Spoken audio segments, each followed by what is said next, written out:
Wario Master of Disguise wasn't the only game starring Wario that had some pretty awesome bosses. Wario World was another such game.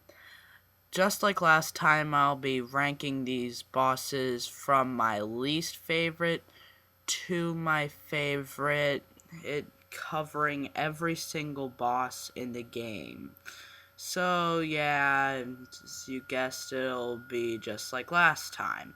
Also, each boss in this game, I will say, was pretty creative and fun in its own right, with one exception. Yeah, I didn't like one of the bosses in this game, sue me. Oh, and just a warning, some of the bosses in this game can get pretty creepy. So yeah, you have been warned.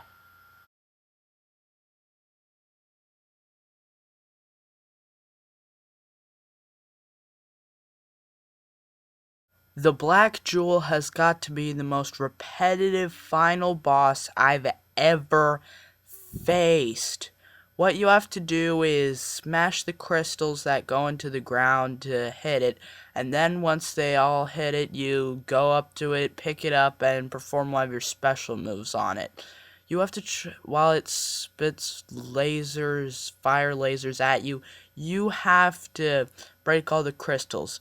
But the big cherry on top, guess how many times you have to do this? Most bosses, it's only 5 times and you're done. This boss, it's 8. I honestly think this guy was just meant to be an easy first boss. All you have to do is beat him up until he's dizzy. Fun fact, this guy can actually damage himself.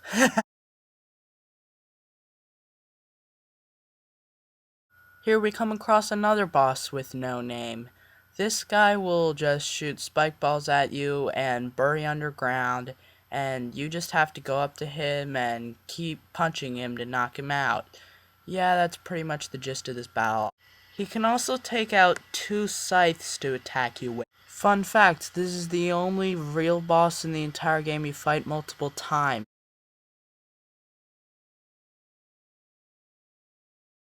Remember that game when they put a ball under cups and they mix them up and you have to find it?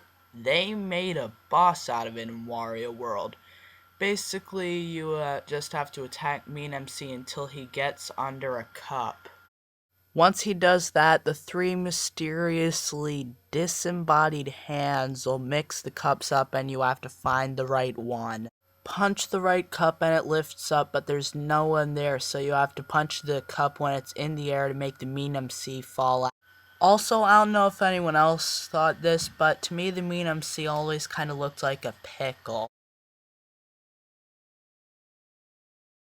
After the long and repetitive level of Pecan Sands, I'm glad to know that at least I get an awesome boss known as Ironside. What you have to do is knock out his hands and then use them to attack the head. Also, Ironside will breathe fire, which you have to burrow under the sand to avoid. The Brawl Doll is considered by many to be the most disturbing boss in the game. I disagree with this, but I will not deny this thing is screwed up. It's actually one of the more straightforward battles in the game, either attack it in the air or throw a candle at it, but still, a demonic possessed doll. Dual Dragon is probably the boss I died the most on my first time playing through the game. But he's not too hard once you know how to beat him. While avoiding his spiked tails, you need to pound one head so the other head breathes fire on it, because if it's not knocked out, it'll just move out of the way. Do this 5 times and you are done. Dynamite E isn't the most normal boss in the game. Yeah, this boss is kinda creepy. Anyway, what you have to do is avoid Dynamite's shockwaves. Then you either throw a candle at Dynamite E or grab onto the glue globe on the end of its tail or its tongue and then ground pound it on the head. By the way, if you need a lot of money for a hard boss coming up, Dynamite E will give you a lot. Trust. While I still don't think the Winter Windster is the creepiest boss in the game, I will say I think the Winter Windster is creepier than the Brawl Doll. Basically, what you have to do is the Winter Windster, yeah, I said Winter Windster so many times, will drop bombs, and you have to pick them up and throw them into a little lava hole, and it causes an eruption. And hope it hits it, and then you beat the Winter Windster to knock it out. The Winter Windster has a variety of attacks such as creating shockwaves and... Ah, no! Don't look into its eyes! And here we arrive at what I think is the creepiest boss in the game, Clown A Round. Basically what Clown A Round will do is he'll get on his beach ball and ride over. You want to grab onto the glue globes on it so you can go over with him, because then he throws it on the other place and explodes. Then he takes off his head and uses it to attack you, revealing a creepy face. You know, I'm just wondering, who was the lunatic who gave Wario World an E rating?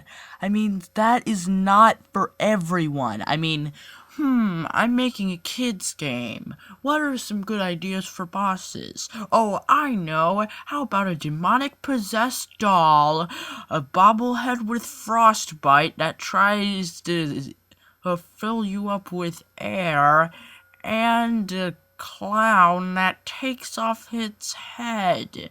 Yes, kids will love that. After a long level that constantly knocks you into pitfalls, the boss makes up for it. Spider Kiss may have an obvious weak spot, but getting to it won't be so simple. You have to ground pound on top of Spider Kiss to hit him. The only problem is, the webbing that he's standing on you cannot jump on. So, how do you beat him? Here's how. He'll spit out a bunch of glue globes and you have to grab onto one and jump off before it goes into his mouth and ground pound on him. Spider Kiss has a variety of attacks, such as creating shockwaves by jumping or even shooting magic out of its mouth. Yeah, I don't get that either. We're almost at the end of the list. Here it is. The runner-up for my favorite Wario World boss is Captain Skull. All you have to do is navigate the platforms of the ship and then go beat up Captain Skull. It won't be so easy though. Captain Skull is very agile and has a variety of attacks, most notably being a giant bomb that can hit you as long as you're on the same platform as it. When Captain Skull's almost done, you have to either throw an unexploded bomb at him or hit him with a barrel.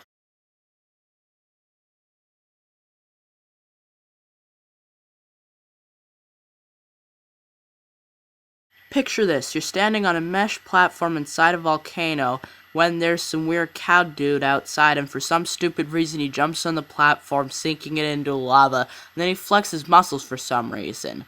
That is this boss battle. Red Brief J can create fire simply by stepping, can shoot fire out of his hands, and has a variety of different attacks depending on what color he glows. Purple means he'll ram right into the platform, sinking it into the lava. Blue means he'll do a quick dash in the air and try to hit you. If he glows purple and doesn't jump, then he'll spin around like a ballerina and try to ram into you.